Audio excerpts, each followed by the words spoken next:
Prince Caspian, Chapter 12, Sorcery and Sudden Vengeance.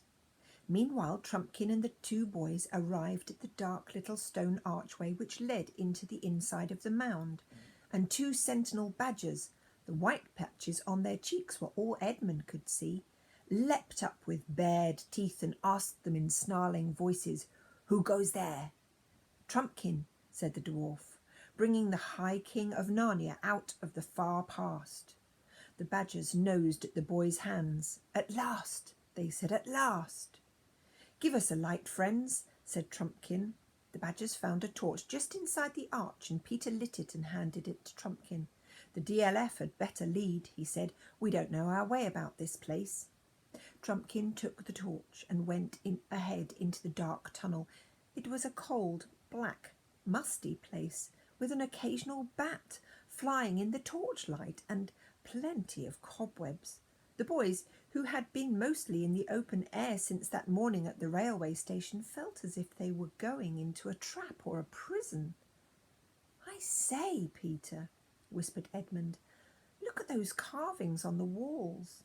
Don't they look old? And yet we're older than that. When we were last here, they hadn't even been made." "Yes," said Peter, "that makes one think." The dwarf went on ahead and then turned to the right and then to the left and then down some steps and then to the left again. Then at last they saw a light ahead, light from under a door, and now for the first time they heard voices, for they had come to the door of the central chamber. The voices inside were angry ones. Someone was talking so loudly that the approach of the boys and the dwarf had not been heard. "Don't like the sound of that," whispered Trumpkin to Peter. "Let's listen for a moment." All three stood perfectly still on the outside of the door.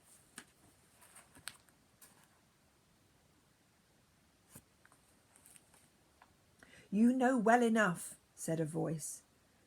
"That's the king," whispered Trumpkin. "Why the horn was not blown at sunrise that morning. Have you forgotten that Miraz fell upon us before Trumpkin had gone, and we were fighting for our lives for the space of 3 hours and more? I blew it when first I had a breathing space." "I'm not likely to forget it," came an angry voice, "when my dwarves bore the brunt of the attack and 1 in 5 of them fell." "That's Knickerbrick," whispered Trumpkin. "For shame, dwarf," came a thick voice. "Truffle Hunter," said Trumpkin. "We all did as much as the dwarves and none more than the king." "Tell that tale your own way, for all I care," answered Knickerbrick. "But whether it was that the horn was blown too late, or whether there is no magic in it, no help has come. You great clerk, you master magician, you know all. Are you still asking us to hang our hopes on Aslan and King Peter and all the rest of it?" "I must confess, I cannot deny it, that I am deeply disappointed in the result of the operation," came the answer. "That'll be Dr. Cornelius," said Trumpkin. "To speak plainly," said Knickerbrick, "your wallet's empty, your eggs addled, your fish uncaught, your promises broken. Stand aside then and let others work. And that is why—" "The help will come," said Truffle Hunter. "I stand by Aslan. Have patience.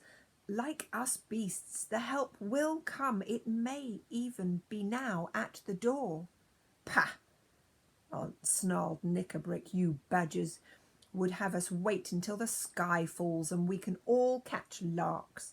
I tell you we can't wait. Food is running short. We lose more than we can afford at every encounter. Our followers are slipping away." "And why?" asked Truffle Hunter. "I'll tell you why. Because it is noised among them that we have called on the kings of old, and the kings of old have not answered."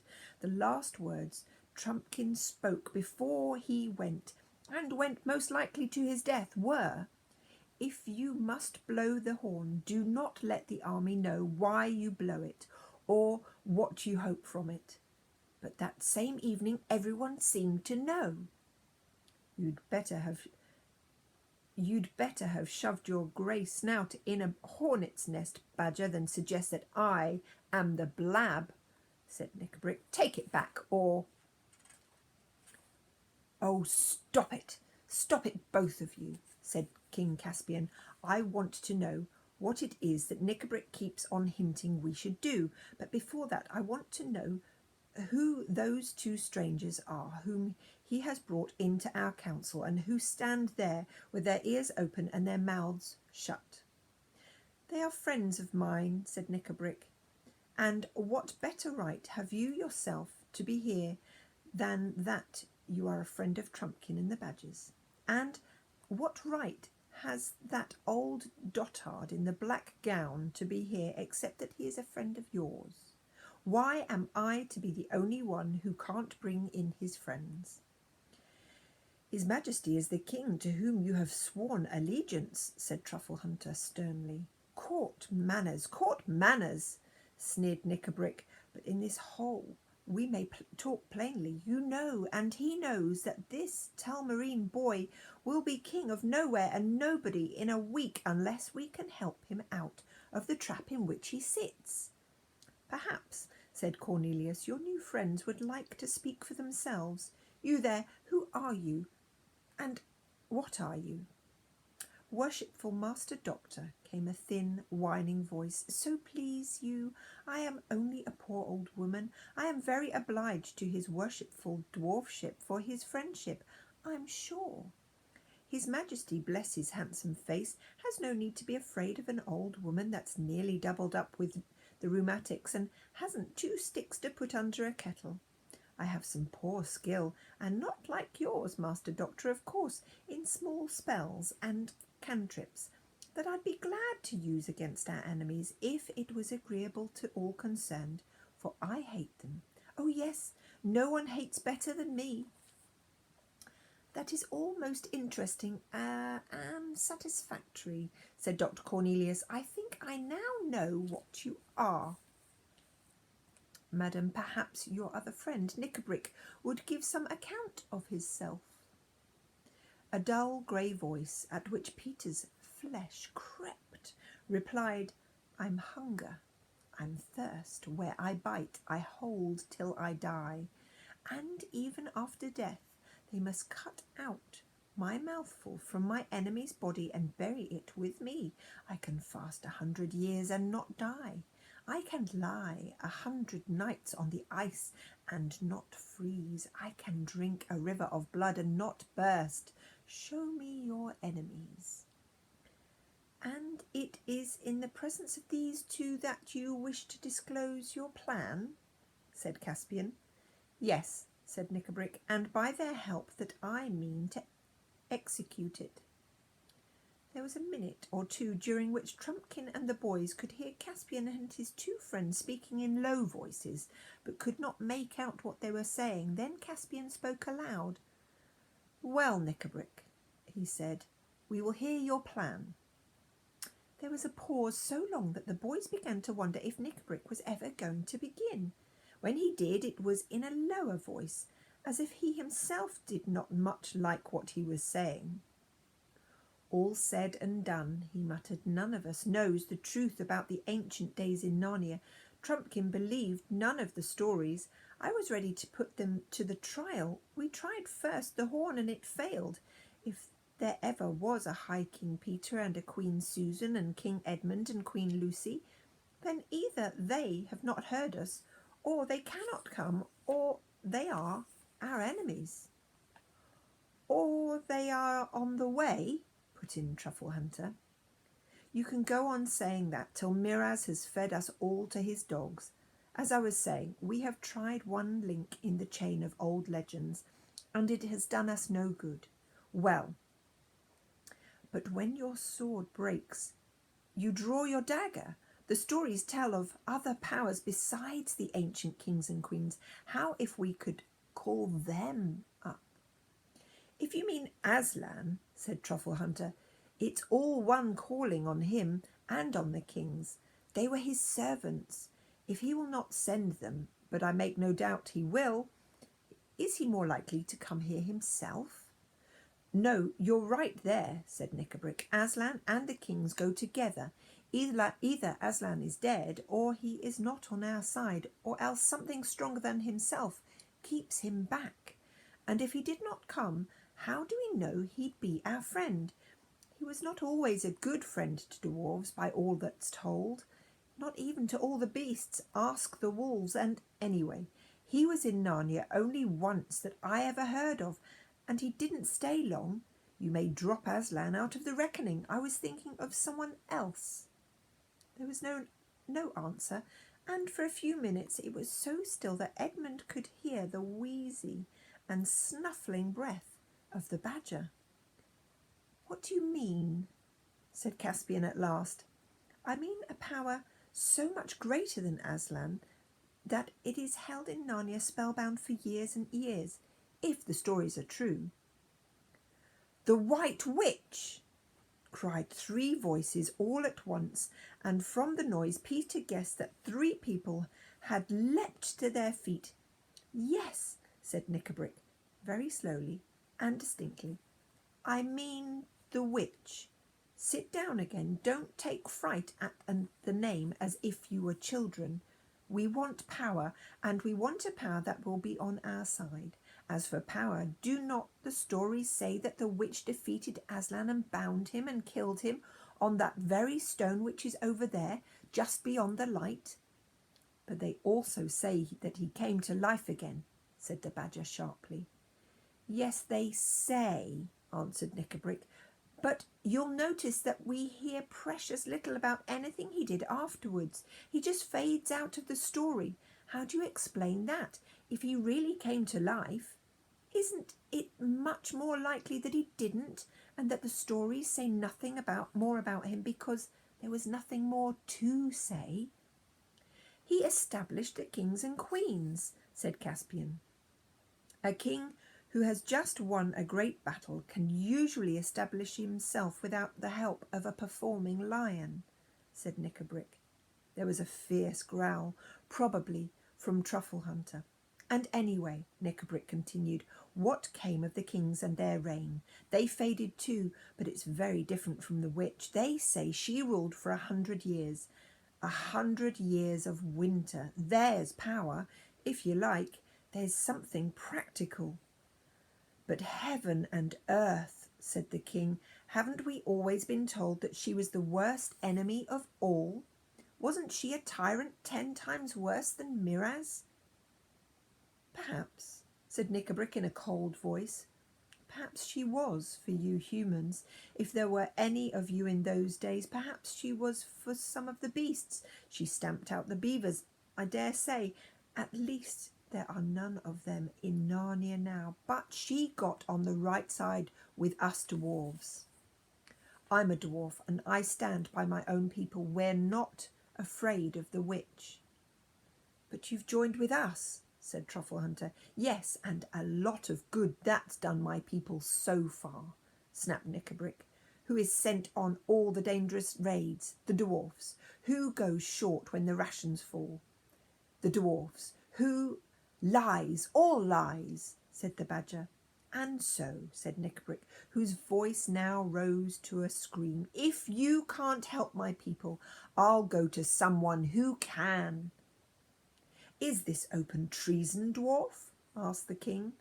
Put that sword back in its sheath, Caspian, said Knickerbrick. Murder at council, eh? Is that your game?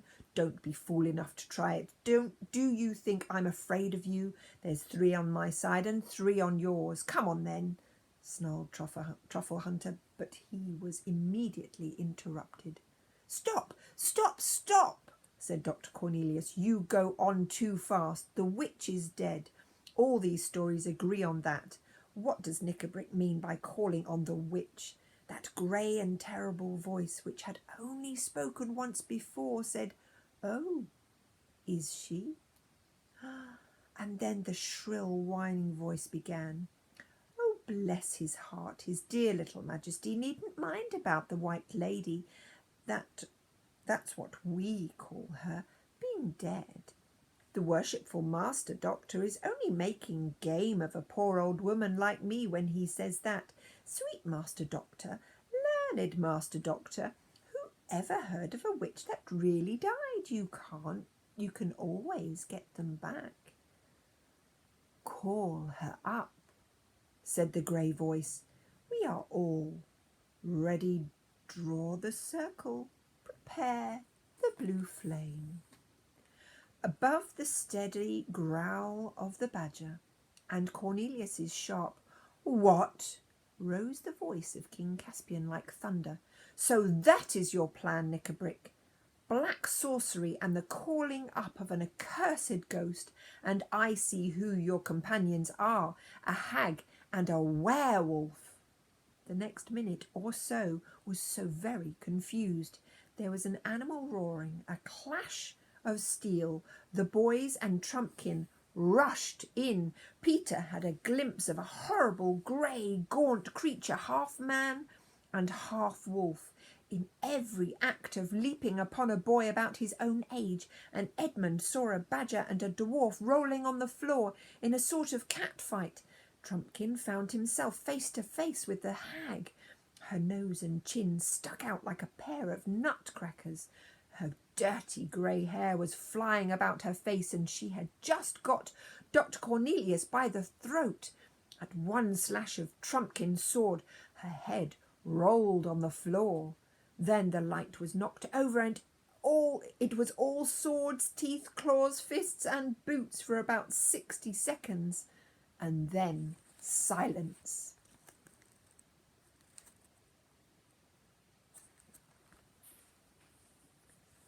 Are you all right, Ed? I think so, panted Edmund. I've got that brute Knickerbrick, but he's still alive. Weights and water bottles, came an angry voice. It's me you're sitting on. Get off. You're like a young elephant. Sorry, DLF, said Edmund. Is that better? Ow, no, bellowed Trumpkin. You're putting your boot in my mouth. Go away. Is King Caspian anywhere? Asked Peter. I'm here, said a rather faint voice. Something bit me. They all heard the noise of someone striking a match. It was Edmund. The little flame showed his face, looking pale and dirty.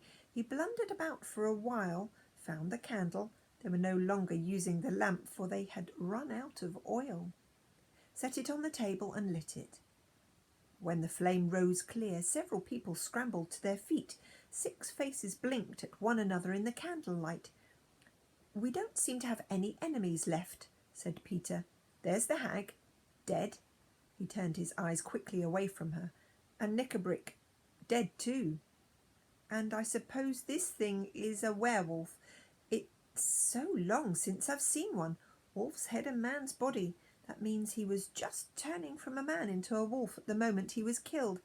And you, I suppose, are King Caspian? Yes, said the other boy, but I've no idea who you are. It is the High King, King Peter, said Trumpkin. Your Majesty is very welcome, said Caspian, and so is your Majesty, said Peter. I haven't come to take your place, you know, but to put you into it. Your Majesty, said another voice at Peter's elbow. He turned and found himself face to face with the badger. Peter leaned forward, put his arms around the beast, and kissed the furry head. It wasn't a girlish thing for him to do, because he was the High King. Best of badgers, he said. You never doubted us all through. No credit to me, Your Majesty, said Truffle Hunter. I'm a beast, and we don't change. I'm a badger. What's more, and we hold on.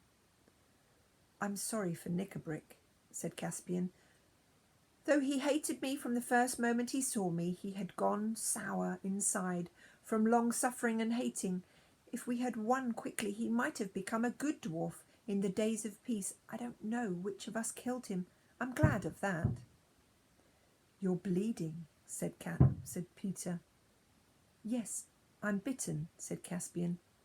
It was that wolf thing.